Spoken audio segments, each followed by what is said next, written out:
This is the SWBC Mortgage Dallas Cowboys Happy Hour. Broadcasting live from Dallas Cowboys World Headquarters at the Star in Frisco. Brought to you by Geico. 15 minutes could save you 15% or more on car insurance. And by SWBC Mortgage. Customized solutions to help you meet your personal and business goals. Visit SWBC.com. Now, your host, Shannon Gross. Welcome to the show. You're listening to Happy Hour on the Dallas Cowboys Radio Network. I am Shannon Gross. I am joined in studio by my office mate or former office mate, and hopefully one day again, future office mate, Nick Eatman. How you doing, Nick? Doing great. What's up, Shannon? What's up, man? I'm doing great, too. We're joined by 105.3 The Fans, Jeffrey Cavanaugh. Are you there, Jeffrey? I am here, gentlemen. I love a good happy hour. Yes, sir. Yes, sir. We'll. Have you been in any Twitter wars lately today? Not today. Today Okay. I've just kind of been taking victory laps. Okay. All right. Oh. Maybe we'll get into that later on in the show. Declaring victory. I love it. And then also joined by former Cowboy, number 31/38, not 11, Roy Williams. Roy, are you with us? Yes, I am. Yes, I am. Awesome, man. Roy, hold on. I have to ask. Roy, do you have Yeah. a cigar with you at all or right now? Are you holding one? You got a camera on me or something? No, I Yes. no. I just Yes. yes. I do. I do have a cigar lit up. Yes, I do. And I guess that's probably unfair because you like to have cigars every now and again, but you just got that sound about you where you just kind of relax and chilling, No, I am. I'm actually. I thought this was going to be like a video Zoom type thing, so Yeah. I have it set up in my car because my daughter has a doubleheader in softball. So I'm out at the softball fields talking and smoking a cigar. So it works. It's good to Nice. go. Well, Nick, you and Roy you guys go way back. Obviously, you covered the team when Roy was here, and then you guys did a documentary on Roy called The Late Hit in the off season that aired, a Deep Blue documentary that aired on all the Dallas Cowboy digital and social media. So you guys, you've got some stories that we'll get into a little bit later Sure. about Roy. So maybe you and Jeff can compare notes on having players confront you at some Yeah. point during this show. Yeah, I think it's ironic, and Jeff, if this maybe you and Everson will have a great relationship and do some work down the road because Roy will be the first to tell you, it was a little rocky with me, so I think we're good now. I think No, cool. we're good. We're good. But And you know what? And I'm not going to expand on it, but my thought process on it was both young and kind of immature, but at the same time, I felt a certain way because I felt that you guys worked. We are employed by the same people, and you are dogging me. I thought we were supposed to be on the same team. You know what I mean? So I know exactly. I know yeah. exactly what you mean, and that's something we have to balance every single day. I mean, like even now, like it's hard for people to understand what we do, and we're still trying to toe that line because if you don't, the fans will see right through it. So you have to kind of figure out a good way, but at the same time, if you're sharing, planes, buses, or whatever, like these are like, who are these guys? So it's something that we deal with all the time. But I'm glad to say we got past it. I hope so. Yeah, most definitely. So No, Jeff? way past it. Jeff, well, I guess I'll just set it up for Jeff. I'm stealing the hosting duties from Shannon. Go ahead. You're doing a good job. How did So all that happen controlling, Nick. yesterday? I swear, dude. How did that happen yesterday, Jeff? So after every Cowboy game, whenever the NFL puts up their game tape, or they have the coaches tape now, where if you pay money, there's NFL Game Pass, and you can get the coaches tape. You can watch games from the angles that the teams are going to study the tape from. So I've done that for both games, and I'll be honest, the tweet that set off the firestorm was really kind of just a throwaway tweet. I was just watching, and I watched Everson got really washed down by a double team into Jalen Smith and just big old hole, and I'd watch 2 games of him, and I was like, man, that's not the same guy that I watched when I studied him in Minnesota. Mm-hmm. When they signed him, I was telling people, I was like, this dude is still a monster. Like, he's going to be violent against the run. He's hard to move. He's a relentless pass rusher, and through 2 games, I just hadn't seen that. So I tweeted something like, Everson Griffin hasn't helped the Cowboys at all yet, and he didn't like that. And not surprising, I guess, that he didn't like that, but, there is a line somewhere where, like, my rule is our radio station is the home of the Cowboys, so we're partners, but at the same time, I will never personally attack anybody, but I also won't fib when I'm studying how guys are playing. I'm going to tell you how I think guys are playing. And then today, Everson told the media that he's going back to a 3-point stance to try to get the power back in his hands and his legs. And I was just like, well, does that sound like somebody who thinks he's played great through 2 games? Like people are trying to tell me? And it's weird because that's not the way I want to do radio. I don't want to have confrontations with players. I don't want to fight with people. I want to talk about sports. I want to have fun, but sometimes I guess that's going to happen because it's part of the job. But you did take victory laps. I'm taking victory laps today. I don't think you're changing your technique back if you thought you were playing great. So, yeah, I'm kind of taking a victory lap today. Roy, did you get a chance to see the game this past weekend? Yeah, I watched it. I watched and I stayed glued to it because I felt that they had a shot, even though that they had three or four turnovers in the first quarter. Mm-hmm. But I felt that they had a shot. So yeah, I watched the whole game for sure. I did. And what did you think? What was your? Let me ask you this: as a player, if you're a player and you're involved in a game like that, obviously if you have to come from that far behind and things just go the right way, obviously Julio Jones dropped a ball, which he never does, and the onside kick and a couple of other things had to go your way. You should have lost that game. You should be 0-2.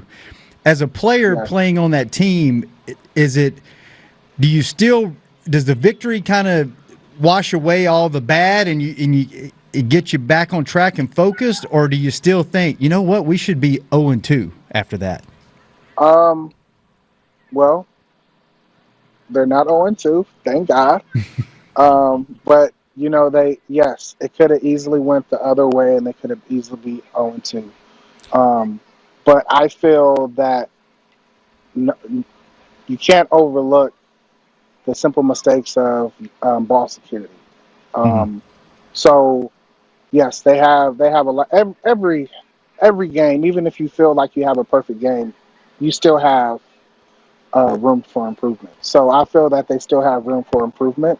Hopefully this builds some character and it builds confidence on if they ever get down. Hey, we came back from a long way. You know what I mean? So that can help build with that too.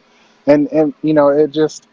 I give props to the offense for putting some great drives together and start moving the ball throughout the rest of the game after the first quarter. And the defense played solid. Thank goodness Julio did drop it. That was very rare. It's like seeing a white buffalo. But I am thankful he dropped it because that would have been the nail in the coffin if he'd have caught that pass. And Nick, you were at the stadium at the game, and I guess it was third quarter, everybody had kind of written them off and was like, this is terrible, this is bad. You actually said... No. Don't give me the third quarter. First quarter. First quarter? 12:54 p.m. 12:54 Oh, you documented this, so you just remember. Well, because I've had a lot of people ask me about it. I told Derek, I said, listen, if they stop them here, it's 17-0. If they stop them for a field goal, 20-0, they're going to win. If it's 24, no, they're not going to win. So that was my cutoff line. Why did you feel that way? What did you see? Because just what Roy just said. They weren't. The Cowboys defense was making just enough stops. I mean, I say this all the time. If you start handing out presents, you better open them because if not, they'll take them back. They were giving gifts. They weren't taking them, and all of a sudden, it's 20-0. Like, you can come back from this. It's still early in the first quarter or late first quarter, but still plenty of time left. They weren't taking advantage of all that, and the Cowboys aren't going to keep fumbling.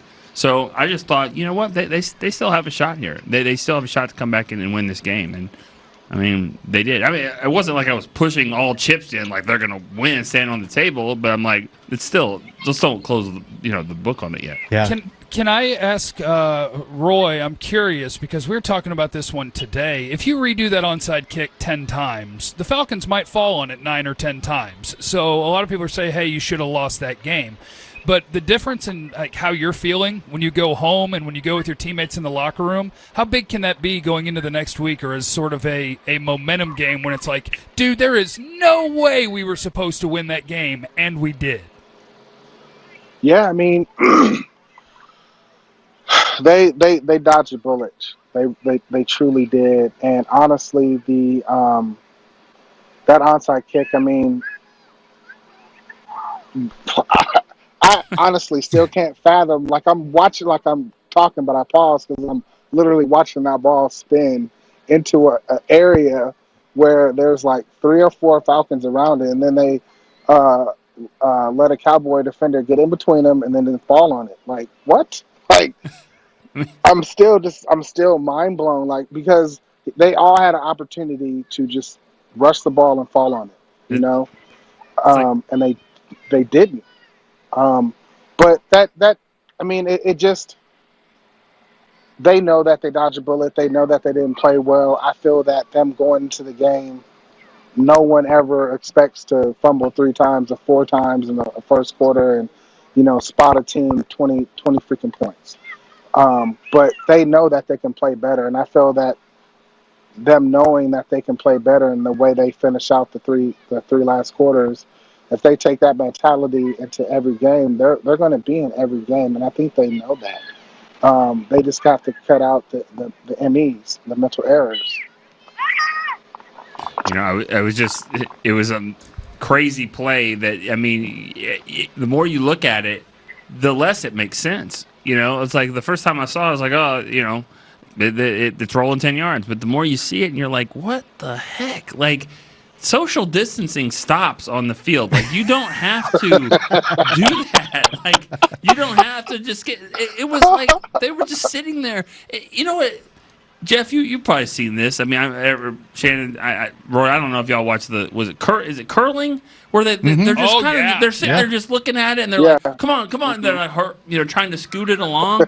Like, that's what it felt like. It was like the number 17 was like, come on, ball. Well, and I don't know if this is disrespectful, but I think that it usually is. If you start it off, right. It usually is. I don't listen. Yeah. I mean this with all due respect to our fine American, Canadian, and everybody else curling teams out there. But I think if the 4 of us got together for a couple of weeks and practiced, we could do this. Well, right? I'd fall on my ass on that ice, and I'd mess up the whole thing. Okay, we need to do 4th. Yeah, get someone else. Get someone else. All right, fellas, let's take our first break. When we come back, let's talk about the coaching staff and some of the decisions that they made in the game, whether you guys like that or not. Let's talk about the injury report that came out this afternoon, and we'll get Roy's take on what he thinks about the linebacker play so far. That and so much more when we come back. You're listening to the Happy Hour on the Dallas Cowboys Radio Network.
to the SWBC Mortgage Dallas Cowboys Happy Hour. Check this out. Broadcasting live from Dallas Cowboys World Headquarters at the Star in Frisco.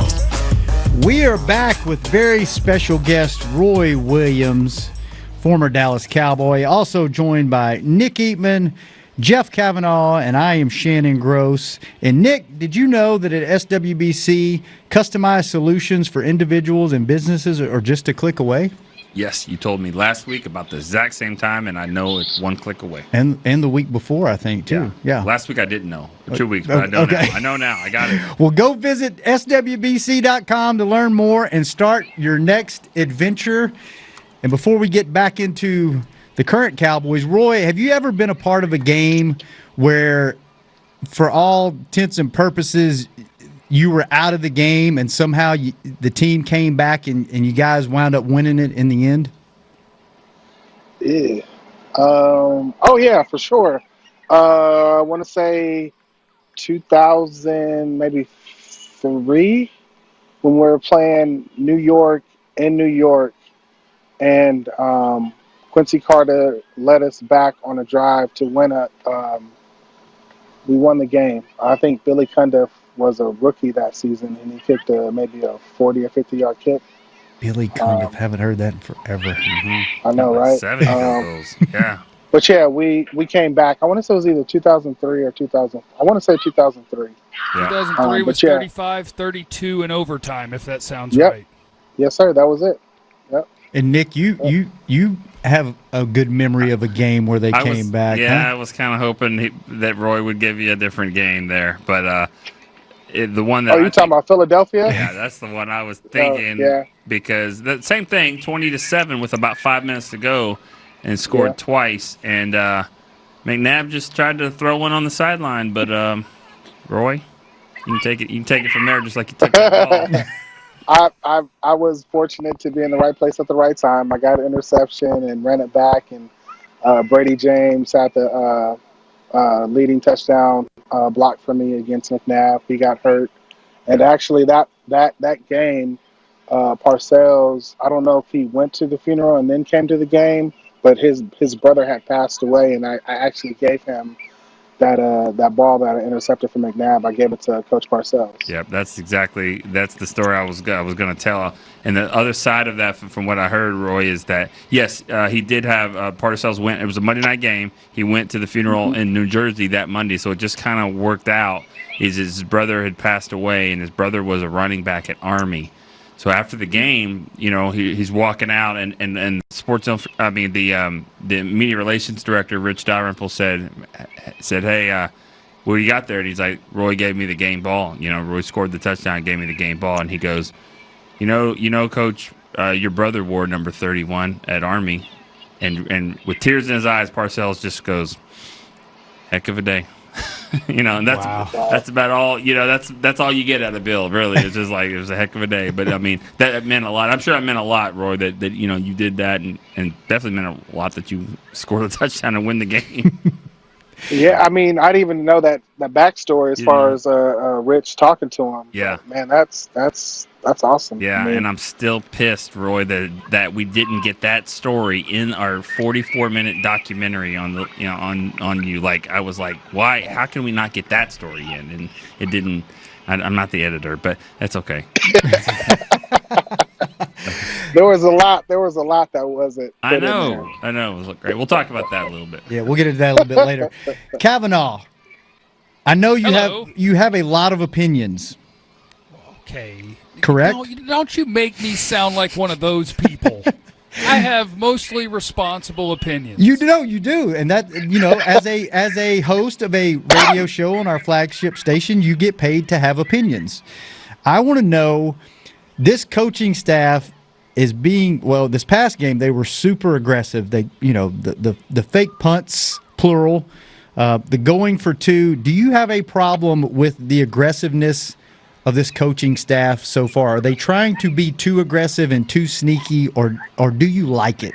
I would love to get Roy's perspective on a fake punt that's run up the middle on 4th and 5. But as far as I think that this team dealt with, a conservative mindset in a lot of ways for a decade. So to me, the aggressiveness that they're showing, and this is a Mike McCarthy thing, he's always been this way in terms of fourth downs and creativity up until the last few years in Green Bay. So I like it. Look, McCarthy being hired was a very safe hire, because remember at the time we're kicking around names like, oh, are they going to go after Lincoln Riley? They went after a guy to say, look, we're trying to win the Super Bowl right now. Like, this isn't a building a program from the ground up. This is go win. And I think that being aggressive, I think the going for 2 if you're down 15 and you score, to me that's the only thing you can do. And I understand that the old school way of thinking is extend a game as long as you can. But the way I think about it is my odds of converting don't change now or later at all. It's the same odds, so I want to know what's in front of me with as much time as possible. So I like that decision. 4th and 5, fake punt up the middle is real interesting. But on the whole, I like it. I like aggressive. I like in week 2 how much they were doing pre-snap motion, how they were threatening them horizontally, making them defend every part of the field. So for the most part, I like it. But McCarthy told you, there's no honeymoon here. That can all change in a week. Yeah. Roy, as a player, do you like the aggressiveness? I love it. I think they should have worked with the punter more because he missed that throw. It was there. I loved it. I mean, I thought that was a great call. They needed it. They needed something to get the guys excited, give them some momentum. I felt that it was a great call. The execution just wasn't there.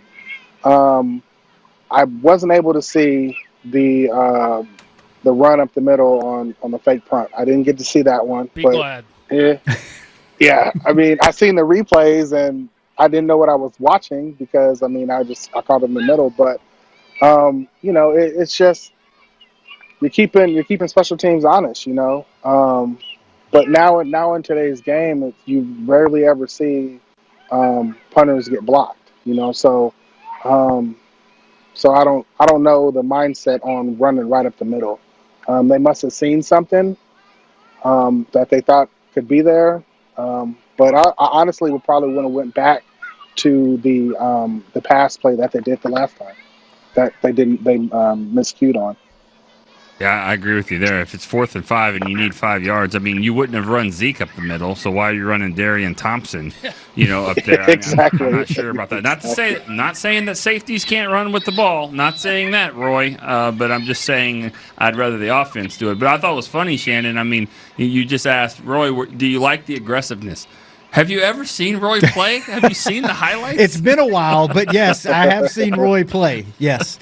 There's a few people like Sean Alexander, Lavernius Coles. I mean, they didn't like the aggressiveness, but I mean, Roy's going to like the aggressive play. I tell you what, the game is changing so quickly. Roy, how much do you think you would get fined more often or penalized more often if you were drafted today? And it's that quick that it changes. I mean, I wouldn't be able to play. Just say the horse collar tackle, right? They changed that so many times in one season. What was it, 2006, 5, whenever that they implemented that, whatever year they did. 5. They had different variations of the horse collar. First was you can't grab inside of the shoulder pad, okay? So you grab the jersey. Oh, you can't grab the jersey. You know what I mean? There were so many. I think they changed it like 3 different times. They said you just can't pull anybody back down from the back part of the shoulder pad. I mean, they changed it so many times that, I mean, it made it very difficult to be aggressive in the game. And now, in this day and age, I mean, it's like playing flag football, honestly, because it's like you got to let the people catch the ball and you can't even tackle them. I mean, it's very frustrating to watch football now. Roy, there was a touchdown. I think Ridley had it, or maybe it was Gage actually over the middle, and it was one of the early touchdowns, second quarter, and it looked like Xavier Woods had a chance to really blow him up. But he didn't. I mean, because it's like you can't do that. I mean, you might not even play the next game if you do that. I don't know if you guys remember the play, but it was just a touchdown over the middle. He kind of gave him the side of a shoulder pad instead of letting it rip. It's like you already know. And so, I hate it when safeties get criticized now for how they play, and it's like they want to be on the field. They don't actually want to give money to charity here every single game. It's sad that you have to think like that in the middle of a game. I don't remember. Really, you're saying you wouldn't do that. You wouldn't sacrifice. I mean, if I was playing in today's game, yes, I would try to do everything in my willpower not to try to take somebody's head off. But it's so tough. It really is very tough when you're put in those positions. You got a receiver catching the ball and he's falling down, and you're going over there to tackle him. If his head comes down and hits yours, you get fined for it. And that's ridiculous. And then you got guys that make a good pop, and what the first thing they do, you guys watch, first thing they do is they look around and see if they got a flag. That is not football. That freaking sucks. Yep. Would you, if you could pick, would you have gone back 20 years to when? I mean, I remember every year at the end of a season, you could buy literally a VHS of the guys just getting destroyed over and over again. Are you happy with the era you were in, or do you wish you could even go backwards? I wish I could go back probably 5 more years, at least 5 years. So I came out in 2002. If I can go back, say probably 96, I would have loved it. I would have loved it because I would have been able to have, a good solid 10 solid years, not having to worry about them doing the horse collar. And the only reason why the horse collar even became the horse collar was because I did it to Terrell Owens, and Andy Reid pleaded and cried, whatever he did, to the commissioner and got it put in as a rule. That's the only reason why the horse collar is even a thing.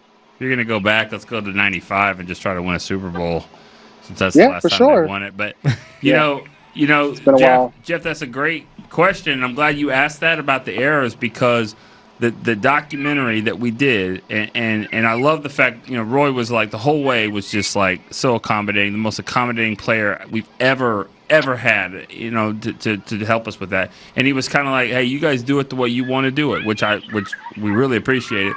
But the title of it is The Late Hit.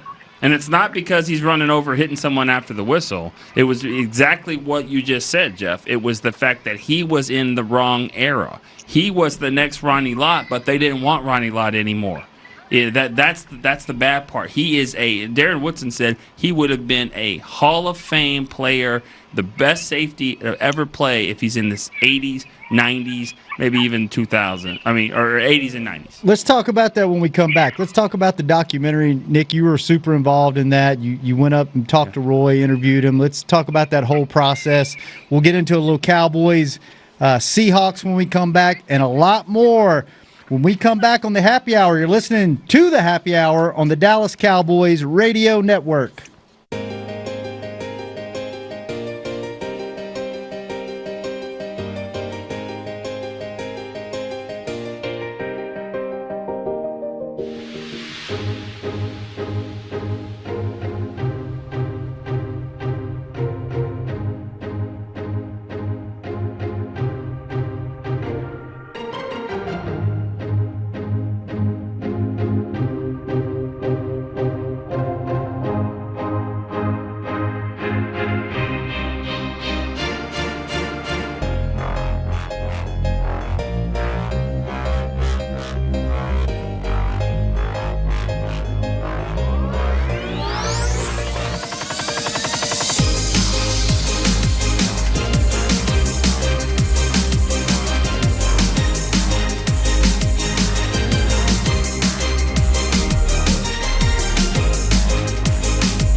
Back to the SWBC Mortgage Dallas Cowboys Happy Hour. Check this out. Broadcasting live from Dallas Cowboys World Headquarters at the Star in Frisco. Welcome back. We're here with special guest Roy Williams, also joined by Nick Eatman, Jeff Kavanaugh, and I am Shannon Gross. Nick and I are live here at the Star. Everyone else is remote. So, how's that softball game going on, Roy? What's going on? What's the score? I don't know. They don't really keep score. They're still young, but my daughter's team is not doing so hot. They're it's frustrating. It's tough.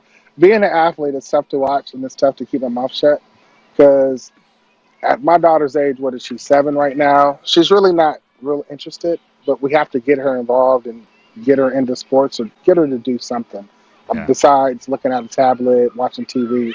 So, I mean, I'm happy that she's out here. She's given a better effort now after her mom and I had to, do some extra work with her. But I like her effort now. You know what I mean? She's hustling now, and she's making contact with the ball because it's a coach pitch. So at first she was just swinging just to be swinging. Now she's really trying to focus and concentrate, which as long as you give me effort, I'm good. But if you don't give me effort, I will go on the field and yank you off. You know what I mean? So it's all good right now. Horse collar? I don't care that they're losing.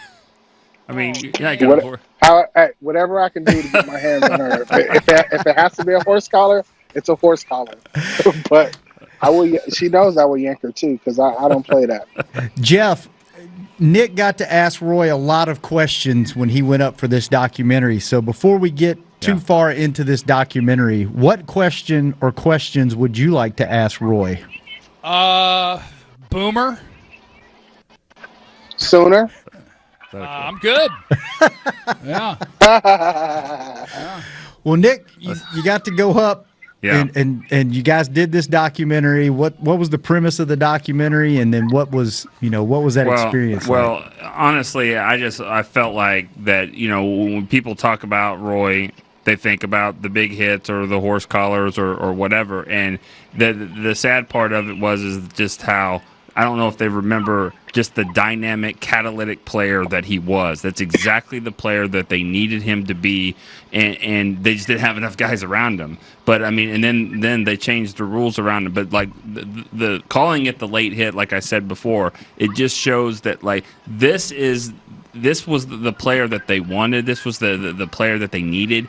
It's just the NFL changed around him, and they needed a game-changing player, and he was. It just happened to be the game changed in different ways than we all expected. But I had a blast doing it because, Roy, I'll tell you, you were the most accommodating player, and I'll give you one quick story. He drove up to meet us. We met us right by Bob Stoops' house, if you want to call it a house. It's kind of a castle, but I mean, it was unreal. And he met us over there and to give us a box of stuff, just all kinds of memorabilia.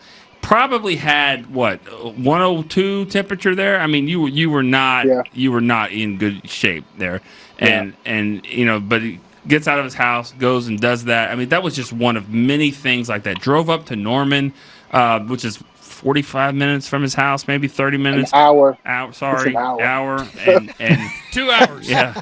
Well, from Edmond. Which, by the way, I'm going to go up to Edmond. I'm going to be up there again someday because my buddy's the AD at UCO now. But anyways, he goes up there. I mean, like, and shows us around, shows us all the cool stuff at Oklahoma. Shows us the weight room that he actually gave money and donated. I mean, it was just really awesome to kind of see that side. And I'm telling you, my only regret is that we didn't win an Emmy for it because it was the most satisfying thing that I've done, especially with doing these documentaries. It was awesome. So, Roy, if I haven't thanked you enough, I'll thank you again for it. No, I thank you for even having me involved in the project. Honestly, it was awesome. And, I mean, I'm not going to stop being me. I've always been a person with a big heart that always does probably more than he should for others, but I'm not going to ever change because that's who I am. So, I mean, that's just all the things that you're saying, it's like I mean, that's just what I do. You know what I mean? If you need me to do something, I'm going to do it. That's just me. And even to this day, I mean, everyone remembers the Santana Moss game in the 2005 and all that, and it wasn't really Roy; it was the corner. But Roy, to this day, still didn't call out the corner. Still didn't call him I'm by not. name. He's not going to do it. I'm not. I'm not going to. That's not. That's not right. me. And until you're to add on to what you said, like what people remember me for. People remember me for saying that I got burnt on plays, and it's not. I gave up some touchdowns to a few tight ends, and probably actually Terrell Owens when he was with Philadelphia, like 2004 or 5, whatever that So was. that's what that was all about. But I did give up some touchdown plays. But the one that they hold on to is the Washington one. They say, "Oh, you got beat," whatever. That wasn't even my responsibility. But I'm not the guy to throw one of my teammates under the bus. Like I will never do that. I wasn't raised that way. You know what I mean? I'll take it. It would have been nice if the coaching staff would have stepped up and said something, but they didn't. They let the narrative ride and go. Spread like wildfire, like Roy Williams was the one that gave up those plays, and that's not even true. And then that's the thing that holds over my head and people over my head and my career, that I gave up and lost that game for our team, which that's the furthest thing from the truth. But I'm the one that has to bear all that burden, and I have no coaches to come to my defense. You know, I have some teammates. But, you know what I mean? It's the coaches that should have said something. But they didn't. I mean, it's fine. Speaking of coverage, before we get Roy's take on this Cowboys secondary, Kavanaugh, what are you seeing on film? Are you encouraged by the secondary? They've got a couple of injuries that popped up this week on the injury report. Diggs came out with a shoulder injury on today's, did not participate. Cheetos, is it a hamstring? They're not getting a lot of pressure up front, but are you encouraged by the play of the secondary so far, Kavanaugh, or are you concerned? I actually think Cheeto is off to a pretty nice start to the year, and now, of course, it sounds like he's going to miss a couple of games at least, but I thought he was off to a pretty nice start. Trayvon Diggs, I think, is off to a promising start. I'm not going to pretend that he's a star player right now, but he shows you a lot of things that you really like in terms of the aggressiveness, the willingness to be physical. He wants to be involved in the run game. He's going nonstop. So I think the early returns on him are promising. Overall, I think the secondary has struggled a little bit. Xavier Woods has played well, but you're talking about being banged up. You lost Byron Jones in the offseason, and now you're going against a quarterback whose coaching staff is finally letting him cook. Russell Wilson, they're a throw-first offense now. And you got to deal with Tyler Lockett and DK Metcalf, and that is a handful. So, you know, relative to expectations, I think the secondary's been fine because you don't have a ton invested there. But I think that they're going to need some help from that front four. That front four is going to have to wake up and get some pressure if you want to not have Russell Wilson hang 30 on you. Roy, what's your perception of the secondary this season?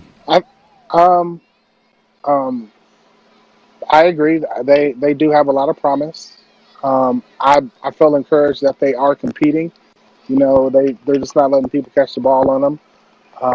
I really feel that they have their hands full this coming weekend. It's going to be a tall task. I mean, DJ Metcalf is not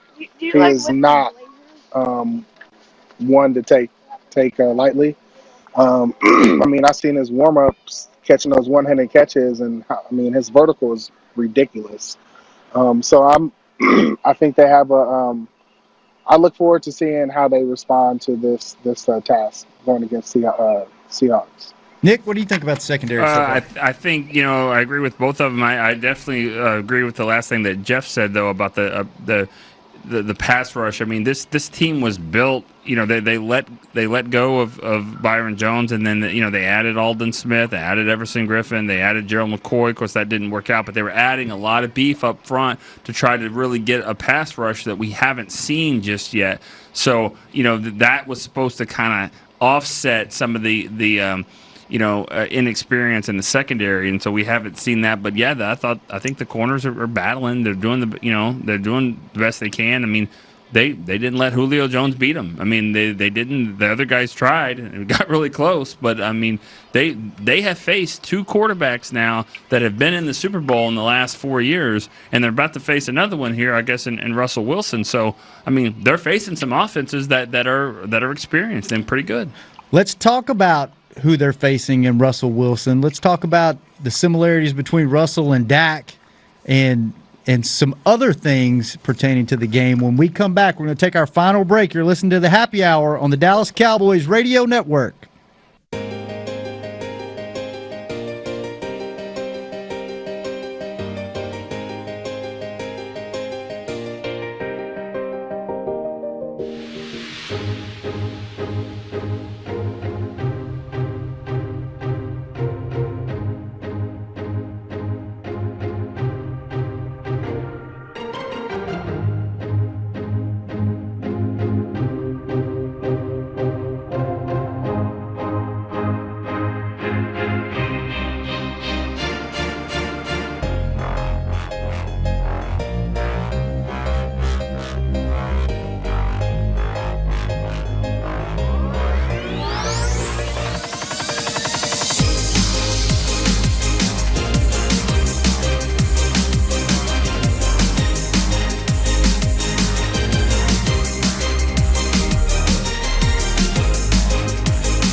To the SWBC Mortgage Dallas Cowboys Happy Hour. Yeah, check this out. Broadcasting live from Dallas Cowboys World Headquarters at the Star in Frisco. SWBC Mortgage, customized solutions to help you meet your personal and business goals. Visit SWBC.com. Shannon Gross here with Nick Eatman, Jeff Kavanaugh, and special guest Roy Williams. And we got a little game on Sunday up in Seattle. Dak Prescott and the Dallas Cowboys travel up to visit Russell Wilson and the Seattle Seahawks. And when you look on paper, Dak Prescott and Russell Wilson through this point in Dak's career are almost, their stats are almost identical. And, you know, Dak, you have people that are big fans of Dak. You have people that are, you know, not big fans of Dak. What are y'all's opinions of Dak so far? He put the team on his back this past weekend and carried him to a victory. What are your opinions on Dak this far in his career? Is he approaching elite status? Is he just an okay quarterback? Kavanaugh, what is your evaluation of Dak to this point? I think that almost everybody's opinion of Dak is unreasonable. because I think we've gotten to the point where you have to just dig in on a side and then fight it out. So he's either awful or he's the best quarterback in the league. And I think that he's the best quarterback of his draft class to this point in their careers, and he's a guy that no doubt is if you're very Dak negative, he's still a top 12 quarterback in the league, probably top 8 or 9. So to me, he's a guy that the intangibles were never in question. I think the difference between like him and Russell Wilson came into the league with probably better arm talent, and he's a more athletic guy. But Dak came in as a much more polished leader, it factor, follow me kind of guy. And as far as stats, he's kind of following the Russ trajectory. So I think it's crazy that the Cowboys 2 years ago didn't get a contract done for him. And they better hope that he's merciful when this next offseason gets here, because with a franchise tag at $37 million, and then if they wanted to try another one, it's $54 million. He's holding some pretty darn good hole cards for a contract negotiation. Roy, what do you see when you see Dak? I honestly see the same situation that when Romo came in. He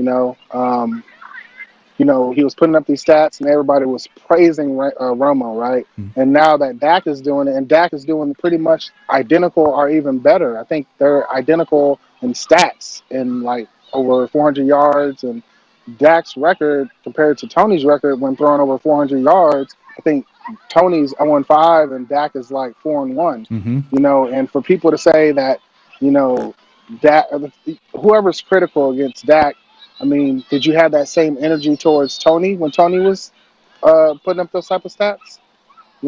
So I don't think it's really fair that how do you hold Dak to a higher standard than you did with Tony Romo? So I feel that it's unjust that he's getting all this criticism that he's getting. It's undeserved, and I mean Dak he's the leader of that team, and he's week in and week out. He's proven he is the leader of that team on the offense. So I think he's doing a great job. I truly do. Yes, there are times that I scratch my head on some of the decisions that he probably made, but I mean, hell, we did the same thing for the previous quarterback before him. So, I think that the comparison to Tony is a good one, but I will say this about Romo. I mean, the criticism that he got is that he couldn't win the big one, and really in the playoffs he couldn't win those games. And I think with Dak, I mean that's where the criticism's going to go. Like, the honeymoon's over. You're not a 4th round pick anymore. You're the leader of the face of the franchise of America's team, and so it's going to come down to what they do in the playoffs. I think he's doing great, but the difference though with Russell though, when you try to compare him, Shannon, is just that Russell was around a team that was ready to win right then, and they won the Super Bowl in his second year, and if it wasn't for an interception, they would have won it in his third year. So it's just more about clutch moments right now, but their stats are the same. I just think the only criticism Dak's going to get now is just if he doesn't take them to the next level. Kavanaugh, what do you think is the game plan this weekend versus Seattle? Seattle will give up the big pass on you. What would you go in with the Cowboys' game plan? Do you try to establish the run early, or do you just sling it around and air it out? I think it's a tough matchup because both of these teams have been pretty susceptible in the secondary to big plays, and the Seahawks have really embraced that our quarterback is awesome and we're going to let him rip. So I think as the Cowboys, you're a little bit fortunate in that you're not going to have fans in Seattle because, holy cow, that environment is intimidating. But, I think you just got to embrace what you are. And I think what the Cowboys are is a team with 3 awesome wide receivers that if you can get the ball out quick enough, if you can protect your quarterback, you can go possession for possession with anybody. Your quarterback can play with their quarterback. Your wide receivers are as good or better when you want to go 3 deep as theirs are. So their challenge is going to be, can we cover for a missing right tackle for another week? Is Tyron Smith going to play? But you're going to have to score points because they're going to. Roy, how do you do you, if you're the Cowboys, do you game plan for a guy like Jamal Adams, or do you just run your offense and then what happens happens? Of course, you have to think about him in your game planning. But I mean, how the offense gets going is from, you know what I'm saying, the feed me man, Zeke. You gotta feed him, you know what I mean? And if you establish the running game, I mean, that opens up so many more options. So I know you have to game plan for, Adams, but I mean, your identity is running that ball, and then open up your playbook from there. So I don't think you get away from that. Nick, biggest concern for you for the Cowboys heading into this week at Seattle? Oh, I think it's just, you have to kind of play mistake free. And last week they didn't do that at all because, but they got lucky that the defense was able to kind of stop the Falcons just enough. But I don't think, as Jeff said, I don't think that they're going to stop scoring there in Seattle. So you're going to have to really kind of go with them. It's got to be mistake free, and not to be funny at all about it, but one of the biggest things you have to do is take the crowd out of the game. So that is a break for the Cowboys of not having to deal with that, and I think that they could match up well, but they cannot turn the ball over because I don't think you can count that Russell Wilson's going to be doing that. Roy, what was the most hostile environment you played in? What stadium did you not like to go to the most in your career? I didn't have a stadium that I did not like because honestly, being a kid from the inner city, I always dreamed about playing in the NFL. So it was a treat to play in other stadiums because I just thought that was amazing. But I would say Washington or Philly. They were rowdy. They most definitely displayed their displeasure for the Cowboys. Did you have a favorite stadium or favorite environment to play in? Cotton Bowl. College for sure, Cotton Bowl. I honestly love playing. I love playing in at Dallas Stadium, man. I truly did. I loved it because I mean that's what I grew up on watching. Watching Tony Dorsett and Emmett and all those Cowboy greats do their thing in that stadium. So every Sunday that I got to play in Cowboy Stadium, I mean that was like a dream come true. I lived out a dream, and so I would always say Cowboy Stadium. I got to tell this story then because it's one of the best ones. That you said you lived out a dream. He's not just saying that. In what was it, your 11th grade yearbook? Yes, sir. It said, "Where do you see yourself in 5 years?" He said, 5 years. Playing for the Dallas Cowboys. He's got the yearbook to show it. I mean, wow. I mean that's amazing. I mean, and we're not talking about a kid that's living in Dallas, right? In California. Yeah. That's awesome. Were you a Cowboys fan growing up, Roy? I was. My dad's from Irvin. Okay. So I mean, I grew up in a Dallas household, without Wow. a doubt. Even though I lived in California, we had Oakland Raiders and we had San Francisco 49ers. It was all Cowboys. All right, real quick, we got about 30 seconds. Kavanaugh, do the Cowboys win this weekend? Oh, man, what a messed up question to ask here. No. Nick, what do you think? I think they will. I think it's something weird stuff's going to happen. I think they're going to win this one. Yeah. Roy, you have faith in the boys this weekend, or I always ride with the Cowboys regardless. I don't even care if they're underdogs. They're going to win. They are. I knew you guys were going to do this to me. You're going to make me the bad guy. on a Wednesday? We couldn't even wait till Friday. Okay. Did it on a Wednesday. Well, Jeffrey, thank you so much for joining us on behalf Shannon, who's of going to win? 105 You're messing him up. Oh. Seattle. We got to get out of here. Thank you, Roy. Thank you, Nick. This has been the Happy Hour on the Dallas Cowboys Radio Network. This has been a production of DallasCowboys.com and the Dallas Cowboys Football Club. How about this, Cowboys? Yeah!